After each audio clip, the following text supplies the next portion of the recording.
pourquoi on est complice de l'ordre établi. Ça, c'est Pourquoi clair. on n'arrive pas à se positionner. C'est quelque chose que j'ai 3 filles et un garçon. Et j'ai toujours eu besoin de leur dire « Attention, ne soyez pas complices quand c'est pas juste. » Enfin, C'est ça. osez intervenir. Quelqu'un souffre, vous ne pouvez pas, sans mutiler votre humanité, le laisser souffrir. Son handicap, c'est pas sa différence. C'est que la société ne lui fait pas de place, ne lui propose pas une solution adaptée, alors qu'il est un trésor pour la société aussi. J'ai toujours considéré que les personnes qui éprouvent des limites, quels que soient les troubles, que ce soit la dépression, le burn-out, la bipolarité, au-delà même des maladies psychiques, ces personnes sont toujours à l'endroit de leur vérité, sont rarement en posture. Et c'est beaucoup ce que je communique avec le personnage de Pierrot.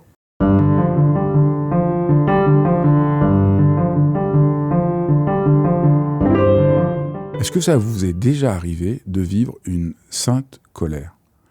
Peut-être parce qu'il y a de l'injustice et que vous ne pouvez pas, que quelqu'un est en train de souffrir et que vous devez l'aider, qu'il y a des portes qui sont fermées et qu'il faut réussir à ouvrir. Bonjour, je suis Fabrice Midal, philosophe, auteur de nombreux livres, dont Foutez-vous la paix et La magie de l'ordinaire, et le fondateur de Réseau, la principale communauté de méditants dans le monde francophone. Et aujourd'hui, je reçois Hélène Médigue, qui est cinéaste, pour parler de son film « Une place pour Pierrot », qui m'a complètement bouleversé et qui rassemble tant de thèmes que j'aborde régulièrement dans ma chaîne. Comment donner droit à la différence, comment se relier au handicap, à la souffrance, comment avoir le courage, comment aimer par-dessus les impossibilités, comment ne pas se décourager, un message plein d'amour et d'espérance, enfin tout ce que j'aime. C'est tout de suite, et vous allez voir, c'est passionnant. Bonjour Hélène. Bonjour.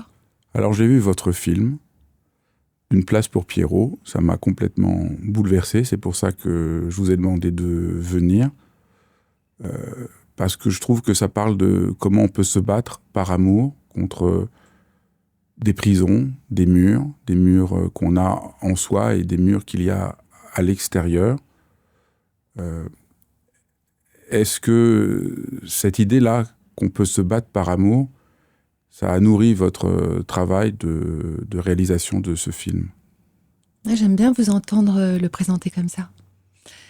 Mais c'est aujourd'hui que je me dis que c'est un film d'amour.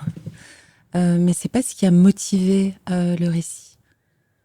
Le récit, c'était vraiment... ce qui a motivé le film profondément, c'est de tenter de faire un film autour du lien, autour de ce qui nous relie, à travers le retour à la vie d'un homme différent, mais aussi traiter cette thématique des aidants, même si c'est un terme un peu âpre. Comment être là pour l'autre, comment traverser le temps en étant là pour l'autre, et ce que cela impose en fait. Au final, quand on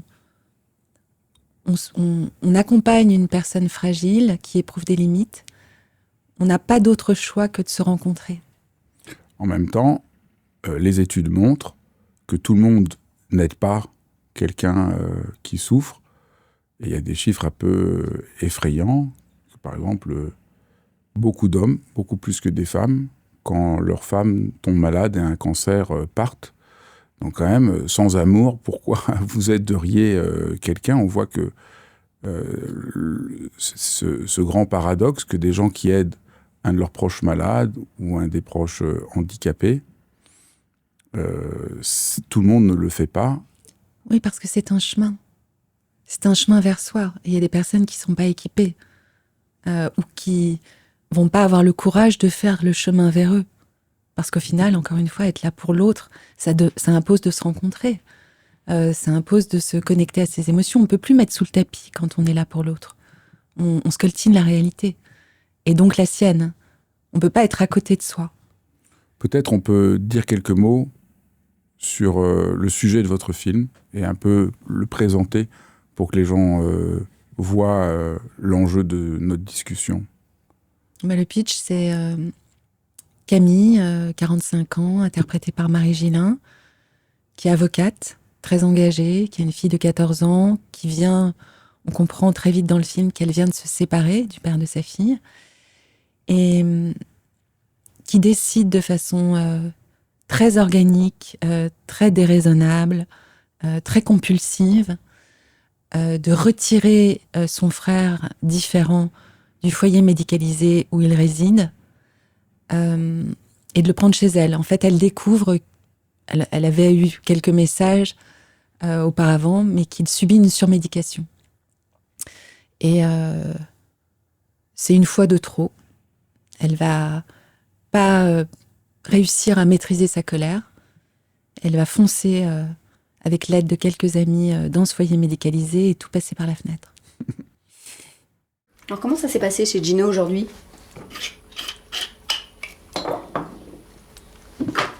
Ah, il y avait une dame très jolie.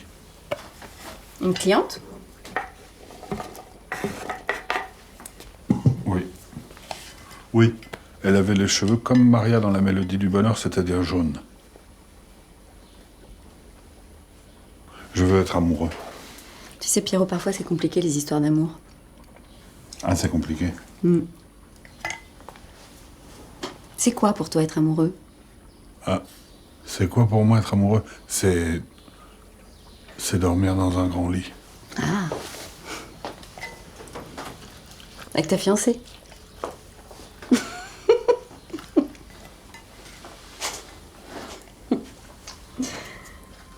Tu viens sentir ?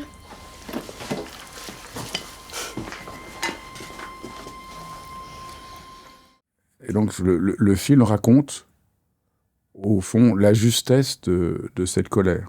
Oui, Parce que vous le dites de manière négative, moi je trouve qu'on pourrait dire, elle peut pas supporter de voir son frère devenir complètement un légume, parce qu'au Bien fond sûr. l'institution le surmédicalise pour ne pas prendre de risques, pour ne pas... c'est souvent généralisé en France d'ailleurs, dans plein d'autres domaines. Oui, donc Hélas. voilà, on le surmédicalise, comme ça il n'y a pas besoin de prendre le temps D'accompagner. de l'accompagner, parce que ça prendrait beaucoup plus de temps, de l'aider, et qui est le risque, évidemment, s'il est plus libre, ce frère qui est autiste, de faire de temps en temps des crises, mais qui participe du fait qu'il entre dans la vie.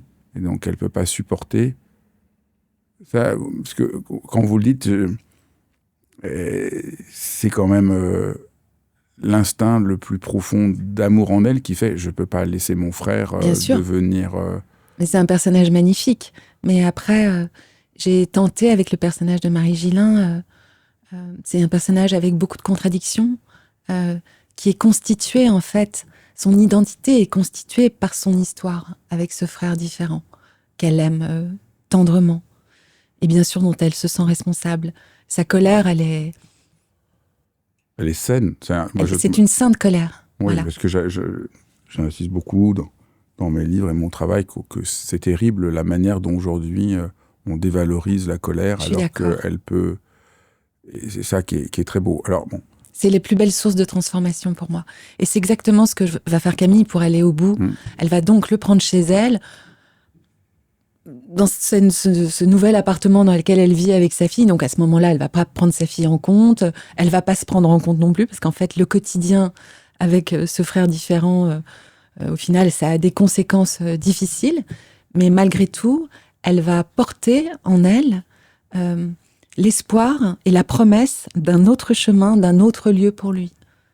alors si on comprend bien votre film, on comprend que cette histoire, elle rassemble plein de problématiques. Oui. C'est comme, au fond, un mythe. Au fond, c'est une histoire, mais au-delà de l'histoire, si c'est tellement touchant, c'est que ça touche quelque chose d'universel. Il y a quelque chose presque de mythique. Voilà, cette femme, elle a un frère, il est malade, qu'est-ce qu'elle fait ? Est-ce qu'elle le laisse dans l'institution ? Elle peut pas, c'est plus fort qu'elle, elle peut pas le laisser. Et c'est ça que je trouve ça très émouvant, ça touche quelque Alors vous chose dites, de il est très malade, universel. effectivement, mais justement, c'est toute la subtilité, Oui, en vous avez fait. raison de me reprendre, vous avez raison, de cette je retire différence. ce que j'ai dit. C'est que, Il n'est au pas final, malade, il est différent. Le plus grand handicap de ce personnage qu'interprète merveilleusement Grégory Gadebois, son handicap, c'est pas sa différence. C'est que la société ne lui fait pas de place, ne lui propose pas une solution adaptée, alors qu'il est un trésor pour la société aussi. Vous avez raison. Donc, ça, c'est l'autre point. Donc, je trouve qu'il y a les deux aspects du mythe, au fond, qui est le film. C'est comment on est pris par la souffrance de l'autre et on ne peut pas baisser les bras. Voilà, ça nous engage. Il y a une dimension éthique, il y a une dimension... Voilà, il y a quelque chose de très profond de toute l'histoire de l'humanité. De manière différente, c'est Antigone. Il y a quelque chose qu'on ne peut pas supporter, une forme d'injustice. Mais de l'autre, vous avez raison, c'est un portrait éblouissant. C'est peut-être un des aspects aussi complètement bouleversants du film. C'est ce personnage de Pierrot. Alors, je ne sais pas comment c'est possible qu'un acteur joue comme ça. Et là, on voit quelqu'un de différent. Et votre film nous aide à apprivoiser ce que dans notre monde, on essaye de cacher, quelqu'un de différent. Et c'est vrai que votre point de vue, sur lequel vous ne bougez pas, c'est que c'est un trésor pour la société, alors que pour tout le monde, c'est gênant. Oui. C'est et un surtout, problème. Ce personnage de Pierrot, il raconte chacun d'entre nous, en fait. Et j'ai toujours considéré que les personnes qui éprouvent des limites, quels que soient les troubles, que ce soit la dépression, le burn-out, la bipolarité, au-delà même des maladies psychiques, ces personnes sont toujours à l'endroit de leur vérité, sont rarement en posture. Et c'est beaucoup ce que je communique avec le personnage de Pierrot.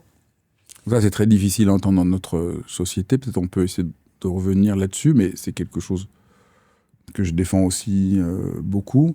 C'est que bien sûr, par exemple, quelqu'un qui est bipolaire, il y a une souffrance, mais il y a aussi une singularité, il y a aussi une manière d'être au monde. Et si d'un côté, bien sûr, on peut prendre des médicaments, on peut être accompagné, ça qu'au début vous avez repris, j'ai dit il y a une maladie, parce qu'il y a une sorte de souffrance qui mérite d'être prise en compte. De l'autre côté, on a tort de négliger, d'oublier, de passer sur le côté, qu'il y a aussi une manière d'être au monde, une singularité, une existence, et que cette manière-là aussi fait que souvent il y a un refus d'une certaine forme d'hypocrisie sociale. Exactement. J'ai trouvé très précieux que Nicolas Demorand communique avec ce récit Intérieure Nuit, parce qu'en fait, sa fragilité, cette errance de diagnostic qu'il a subie, elle participe au grand journaliste qu'il est. Vraiment. Depuis des années. Alors moi, j'écoute beaucoup la radio, mais quand on écoute et qu'on s'attarde sur le parcours de Nicolas Demorand, c'est un journaliste très exigeant, très constant, qui est le contraire de l'inconstance. Et quand on découvre son parcours, cette errance, la surmédication, alors lui, on peut dire que c'est un exemple effrayant, enfin, vous voyez, très généralisé. J'ai trouvé ça très précieux. Comment vous l'avez construit, ce personnage de Pierrot? Comment vous avez... Alors j'ai surtout, dans mes premiers échanges avec Grégory Gadebois, j'ai écrit ce rôle pour un acteur parce que justement, je voulais pas l'enfermer dans une représentation de l'autisme qui en soi ne veut rien dire. Parce qu'en fait, il y a 250 formes d'autisme. Aujourd'hui même, c'est très vulgarisé. On ne sait même plus ce qui s'y rattache en termes de troubles du neurodéveloppement, de autisme haut potentiel, avec déficience intellectuelle. On s'y perd. Et c'était pas du tout ma démarche. Ma démarche, c'était de faire un travail autour de la sensorialité exacerbée, autour de la temporalité, de la poésie, de la part d'enfance, et puis aussi ce qui se déroule tout au long de l'évolution du personnage. C'est ce Pierrot qui, en fait, a des centres d'intérêt restreints, mais qu'il maîtrise parfaitement, mais qui, en opposition, a beaucoup de mal à être autonome. Et cette différence, elle est très mystérieuse, parce que les potentiels extraordinaires ne sont pas toujours en adéquation avec une forme d'autonomie un peu même basique parfois. Hein. Alors encore une fois, je ne veux pas mettre dans des cases, hein, mais voilà, on ne s'est pas du tout enfermé avec Grégory sur une représentation. On est vraiment parti de lui, de ce qu'il est aussi. C'est un acteur extrêmement organique. c'est un acteur qui a une écoute d'une acuité, une écoute très puissante. Il écoute avec son corps. Je conseille à tout le monde d'aller voir le film pour ça, juste pour voir la présence, parce qu'on est soi-même, il y a quelque chose de merveilleux, même quelque chose comme une forme de guérison de voir cet homme. Alors, l'acteur, ce qu'il joue, ce que ça incarne, ce que ça montre. Là, il y a quelque chose... je me demande comment on fait en tant que cinéaste pour réussir à créer un personnage qui a une telle puissance. Ma chance, c'est que Grégory Gadebois m'ait dit oui, parce qu'en fait, je vous le dis sincèrement, il le sait maintenant. S'il m'avait dit non, il n'y avait pas un autre acteur en France qui pouvait endosser ce rôle. Je crois que j'aurais pas fait le film. Oui, d'abord, il y a lui. Non, mais je le dis sincèrement. Mais comment on crée un personnage comme ça? Je l'ai pas dit, mais peut-être il faut le dire ici, que vous avez vous-même un frère autiste, que vous avez fait complètement différent. Voilà, que vous avez fait un documentaire. C'est intéressant de dire que justement, c'est complètement différent. Donc, vous avez une expérience de ça qui a dû nourrir, mais vous n'avez pas du tout voulu parler de votre histoire, mais à partir de là, créer ce que j'appelle dans mon langage comme un mythe, un film, une histoire qui a une dimension très universelle. Et donc ce personnage, c'est sûr qu'il y a quelque chose de bouleversant, et puis il raconte chacun d'entre nous. Enfin, je ne l'oublierai plus jamais de ma vie. Ouais, enfin, c'est ça. Parce qu'il a raconté, j'espère en fait que le film peut-être pourra rassembler, mais aussi permettre aux spectateurs de revisiter quelque chose de très intime aussi. Alors que ce soit avec Pierrot, avec le personnage de Pierrot, ou avec le personnage qu'incarne Marie Gillin, ou les autres, parce qu'en fait les personnages secondaires... Mais pour revenir à votre question, donc c'est la chance d'une rencontre avec l'acteur, pour moi le seul, qui a cette dimension en fait, pour interpréter un personnage comme celui-ci, et après qui n'est effectivement pas du tout le profil de mon frère, que j'adore, dont je suis amoureuse. Mon frère est on appelle ça une personne autiste Asperger ++, qui vous raconte toute l'histoire de France, qui est extrêmement verbale, mais qui sait pas faire ses laisses. Enfin, vous voyez, on est dans cette opposition-là. Le personnage de Pierrot, c'est plus un personne autiste typique, mais en fait, moi, je fais de la fiction. Et je pense qu'il n'y a rien de plus puissant que la fiction pour faire travailler son imaginaire. Bien sûr que je suis constituée de mon chemin avec la différence, de ma curiosité, et surtout, je pense, de ma fascination, parce que j'ai rencontré énormément de personnes fragiles, différentes, et le seul point commun, c'est qu'ils sont tous conscients de leurs conditions. Et c'est très rare. Dans le monde du handicap, c'est très rare d'imaginer que même des personnes autistes profonds sont conscients, en fait, de leurs conditions. Et je l'ai constaté, c'est quelque chose qui me bouleverse, en fait. Et un des engagements de votre film, à mon avis, un peu la dimension éthique de votre film, c'est vraiment ce que vous avez un peu souligné tout à l'heure, c'est, au fond, tout être humain va être un jour ou l'autre confronté à ses limites. Oui. Et donc, le film nous regarde, puisque ça transcende juste une histoire et quelque chose, voilà, comme je dis, presque de mythique. Au fond, chacun d'entre nous, dans cette histoire, c'est ça que vous essayez de montrer. Exactement, c'est le cœur du film. Chacun a ses limites. Ouais. Et qu'est-ce qu'on fait avec ça? Exactement. Est-ce qu'on fait semblant ou pas? Au fond, c'est un peu ça. C'est exactement ça. Et ça s'exprime aussi parce que, je pense qu'au cœur du film, tous les personnages, en fait, sont en quête d'une transformation, en quête de sens. Et le personnage de Marie Gillin va transformer. Le récit lui permet l'évolution de son personnage, même si elle est très contradictoire. Au final, elle va accéder à sa nature profonde. Elle va se rencontrer. C'est aussi une place pour Camille, au final. C'est ce chemin qu'elle fait tout au long du film. Oui, parce que votre thèse, c'est que en s'ouvrant à quelqu'un de différent, en accueillant ça, on accueille sa propre étrangeté à soi-même qu'on a Exactement. tendance à refuser. Ouais. Bravo. Et donc, au fond, c'est un film contre la normalisation qui menace tant notre monde, puisqu'on est dans une société qui, soi-disant, ce que je dis souvent, partout dans les médias, on dit qu'on est une société de plus en plus individualiste, mais la vérité, c'est qu'on est une société de plus en plus normative, où tout le monde doit correspondre à un certain nombre de standards. On le voit, c'est une grande souffrance pour les jeunes, qui sont vraiment pris, et qu'on est très loin d'être une société où les gens s'autorisent à pouvoir être dans leur singularité, avec leurs limites, avec leurs failles. Et au fond, la radicalité de l'étrangeté et aussi parfois de la souffrance de Pierrot fait qu'on ne peut pas échapper à ce dont notre monde échappe tout le temps. Exactement. Et ça, grâce au personnage de Camille, donc la sœur, on découvre le personnage, une femme dans le contrôle. C'est un petit soldat, c'est une Amazone. Elle est avocate. On comprend à travers ce choix professionnel qu'elle a voulu faire justice.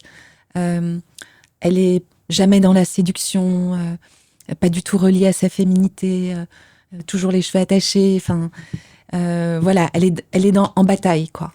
Et au final, elle va faire le chemin vers elle, alors qu'elle a 45 ans. C'est ça aussi que je raconte dans le film.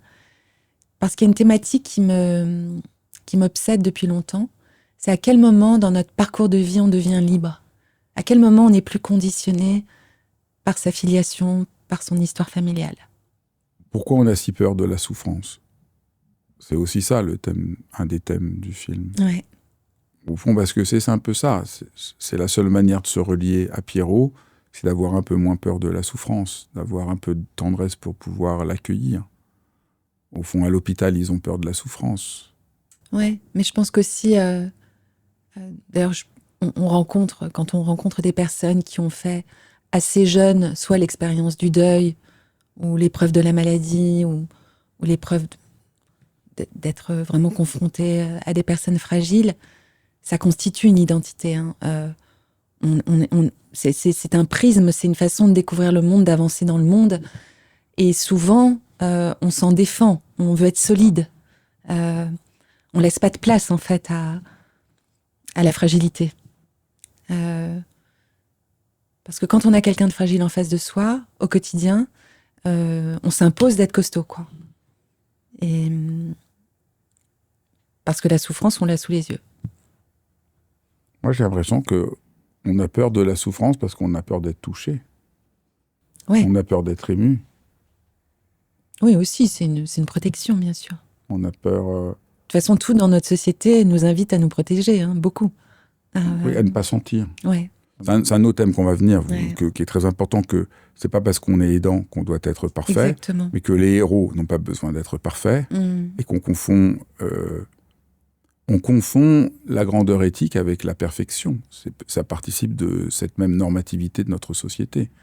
Et au fond, il y a un côté, elle est admirable d'un côté. Mais son acte d'amour, comme vous dites, entièrement d'accord. D'ailleurs, le film et la résolution du film lui donnent raison. Oui, et je trouve que c'est aussi quelque chose qu'il faut réussir à penser dans notre monde. Cette place de l'éthique, au fond, c'est une dimension éthique. Dans notre monde éthique, ça a l'air un peu compliqué. Voilà. Alors, au fond, j'ai dit amour, mais on pourrait dire c'est une question éthique. Elle ne peut pas le laisser comme ça. Non. Les philosophes qu'on trouve des fois un peu compliqués ont quand même beaucoup de bon sens. Parce que quand on dit que la question éthique, c'est un a priori inconditionnel qui nous constitue, il y a quelque chose comme ça chez elle. Absolument. Quelqu'un souffre, vous ne pouvez pas, sans mutiler votre humanité, le laisser souffrir. Moi, c'est ça, dans le mythe de votre histoire, dans le mythe de votre film, ce que j'appelle le mythe, parce que ça parle de toutes les grandes questions existentielles fondamentales. À travers cette histoire, il y a toutes les questions existentielles. Je trouve que ça, c'est vraiment un point abyssal qu'il faudrait tous interroger. C'est vrai. Et c'est vrai qu'il y a quelque chose de mon identité où pourquoi on est complice de l'ordre établi. Ça, c'est Pourquoi clair. on n'arrive pas à se positionner. C'est quelque chose que j'ai 3 filles et un garçon. Et j'ai toujours eu besoin de leur dire attention, ne soyez pas complices quand c'est pas juste. Enfin, osez intervenir. C'est bon, je te regarde. Vas-y. Je reste là. Merci beaucoup. Monsieur, Bonne au revoir. journée, au revoir. Madame, Un verre complet, s'il vous plaît. Et voilà. merci, au revoir. Une baguette, s'il vous plaît. Bonjour. Merci, monsieur. Au revoir. Et voilà. Bonjour. C'est bonjour. Bonjour, je vais vous prendre un pain au chocolat et un croissant, s'il vous plaît. Oh, ça va? On vous dérange pas, là? Non, mais tu passes souvent devant les gens comme ça, toi. Ah, mais l'autre là, il avançait pas, moi j'ai pas toute Attends, la qu'est-ce que t'as journée. dit, là, l'autre? C'est qui, l'autre? Vas-y, c'est qui, Mais l'autre? c'est bon, j'ai pas fait attention. Non, mais je rêve! C'est incroyable. Pardon, Pierrot. Vas-y, c'est à toi, c'est à ton tour. Excusez-moi.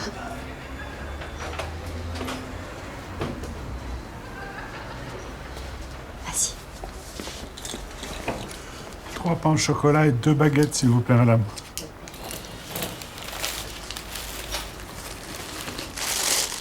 Au revoir, bonne journée. Bonjour, je veux prendre 2 croissants, s'il vous plaît. Ça, c'est bien. vous avez Mais moi, bien j'étais raison. très, très en colère. Hein, vous savez, Ouais, c'est bien, moi, j'ai bravo. transformé, mais j'étais vraiment... à 18 ans, j'étais pas un cadeau. Hein. Ouais, c'est important d'être en colère parce que sinon on est complice de quelque chose. Si elle n'était pas en colère, elle n'aurait pas la force de. Et la colère, ça lui donne des ailes. Ouais. Cette Et séquence... il faut faire la distinction. On confond dans notre monde la colère et la haine. bien sûr, Il faut rien à comprendre voir. il faut faire cette distinction. Non, mais j'aime la sainte colère. Oui, oui, D'ailleurs, c'est ma mère qui disait toujours, c'est une sainte colère. c'est juste. Ouais.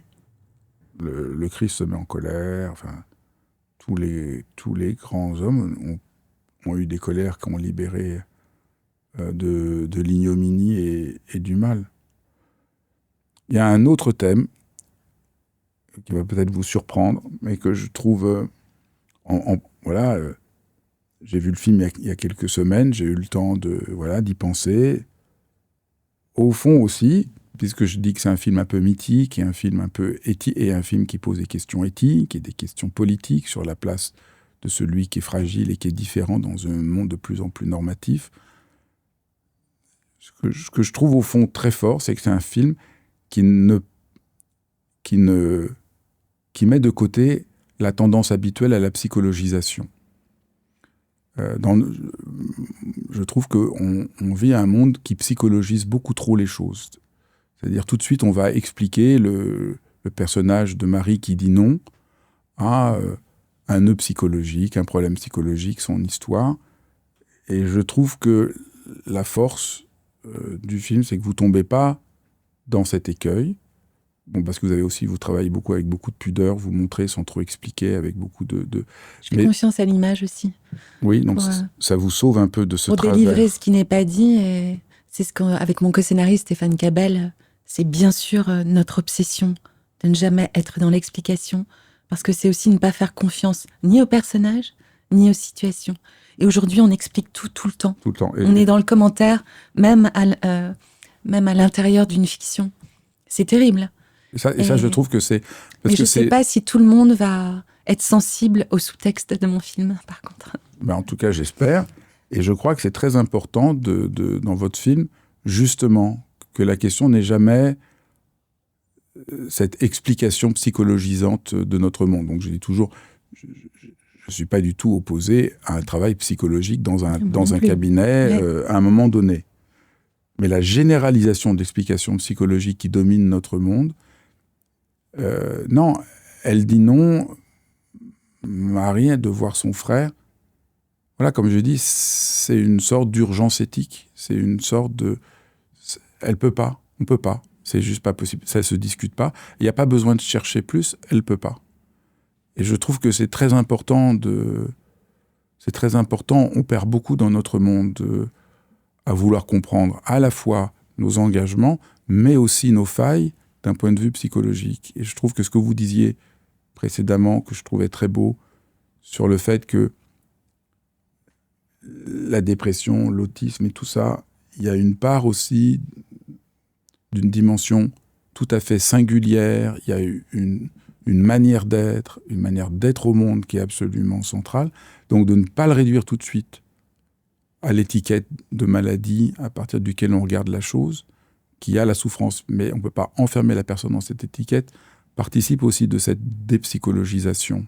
Et la manière dont vous parlez de Pierrot, je trouve aussi, dont vous parlez maintenant, mais dont il existe dans le film, c'est justement, il échappe à toute catégorie. Il échappe à toutes ces étiquettes. Il échappe à cette psychologisation qui, à mon avis, nous fait tant de tort aujourd'hui. Oui, et puis il va permettre à sa sœur et même aux autres personnages,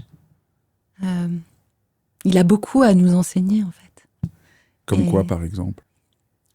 Le personnage qu'interprète Mathilde Labarthe, la jeune adolescente de 14 ans, qui elle aussi vit des contradictions, puisqu'en fait elle se retrouve avec son oncle qu'elle adore chez elle, mais dans le quotidien, tout au début de l'adolescence, c'est pas très simple. Elle prend beaucoup sur elle, mais elle adore cet oncle avec qui elle a un lien à travers la musique.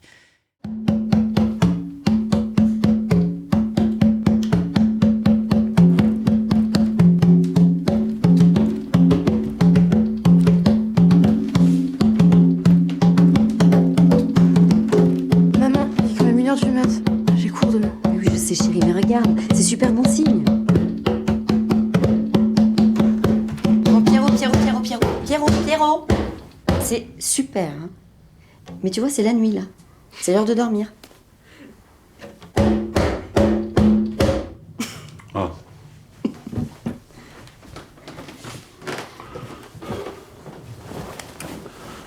Bonne nuit, ma sœur Camille. Bonne nuit, ma nièce Emma. Bonne nuit, mon Pierrot. Bonne nuit, Pierrot.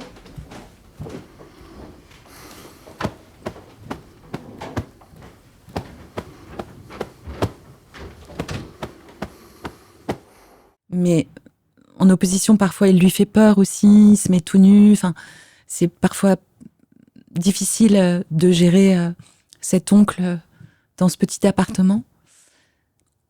Mais il l'éveille, en fait. De la même manière que Camille, je pense Pierrot lui permet, grâce à son regard et aussi sa prise de parole, quand il... Enfin, j'ai pas envie de raconter tout le film, mais elle a un enjeu professionnel très important. Et il lui dit juste cette phrase, le dossier est coincé dans la cheminée, parce qu'elle a du mal à... Enfin, à travers sa poésie et son regard toujours juste, je trouve qu'il permet aux autres personnages d'accéder à quelque chose d'eux, en fait. Voilà. À ne plus tricher. En parlant avec vous rapidement avant notre entretien, vous m'avez dit que vous aimiez beaucoup le cinéma de Cassavetes, et j'avais envie de vous demander pourquoi, comment, et peut-être faire des liens avec votre propre travail. Je trouve ça intéressant parce que j'ai aussi une grande passion pour Cassavetes, qui est peut-être le cinéaste qui a le mieux montré comme ça les failles au cœur de l'existence. Mais c'est pas moi de parler. Non, mais j'ai une passion. Jeune actrice, j'ai découvert le cinéma de Cassavetes. Alors pour plein de raisons. Déjà, c'est un cinéma totalement organique. C'est un cinéma qui met les corps toujours en mouvement. J'aime son parcours, j'aime son évolution. Il a commencé avec Shadows, qui est un film totalement expérimental, pour ensuite se trouver, et il se trouve que c'est aussi un acteur au départ, mais qui est devenu réalisateur et cinéaste par nécessité. J'aime les thèmes, en fait, traités dans tous ces films, autour de la fratrie, du couple, la famille qu'on se choisit. Enfin, en fait, le lien est au cœur de tous ces films. Bon, ses acteurs, sa femme, à commencer par sa femme, Gina Rollins, qui est, je pense, une des plus grandes actrices que la Terre ait portée. C'est clair.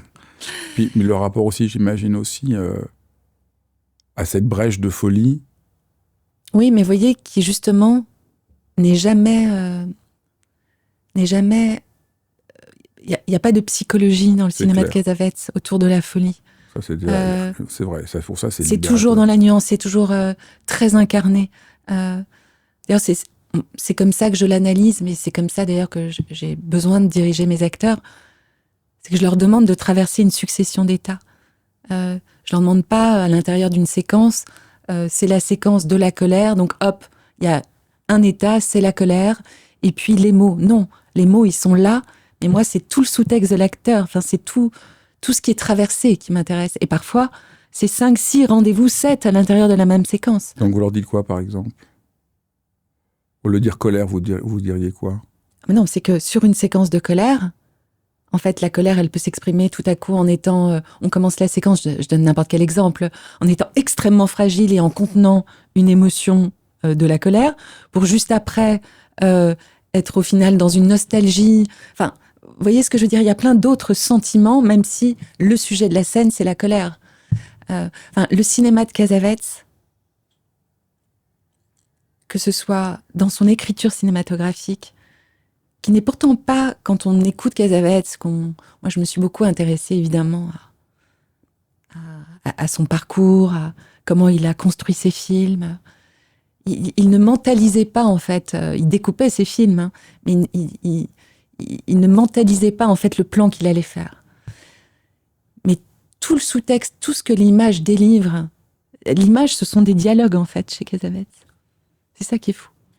C'est que Et c'est pour moi un cinéma de personnages parce que ces cadres et ces lumières et ces mouvements, ça porte toujours le récit, ça porte toujours ces personnages. C'est jamais pour faire un effet, il y a aucun artifice.